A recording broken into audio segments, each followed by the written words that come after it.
ఎపిసీలు ప్రేమిస్తున్నారు, తక్కువగా ప్రేమిస్తున్నారు. తక్కువగా ప్రేమించడం అంటే ఏంటి? వాళ్ళ ప్రేమ ఏ స్థాయికి దిగిపోయిందంటే మాటతోనూ నాలుగుతోనూ ప్రేమించడంగా మారిపోయింది.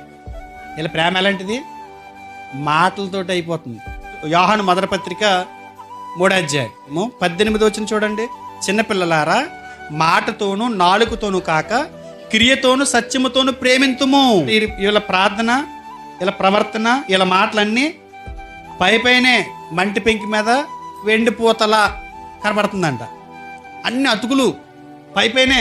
వాళ్ళ ప్రేమ మాట వరకే పరిమితం అయిపోయింది. వాళ్ళ ప్రేమ నాలుగు వరకే పరిమితం అయిపోయింది. ప్రభువా, నీకోసం నేను ఏమైనా ప్రాణం పెట్టేస్తాను తండ్రి అని ప్రార్థన చేస్తాము. ఆ నాలుగు మాట వరకు పరిమితమా, క్రియల్లో కూడా చూపించాలి. కానీ వీళ్ళు ఆచరణలు మాత్రం కనబడట్లేదు. మాటలు మాత్రం కోటలు దాటేస్తున్నాయి.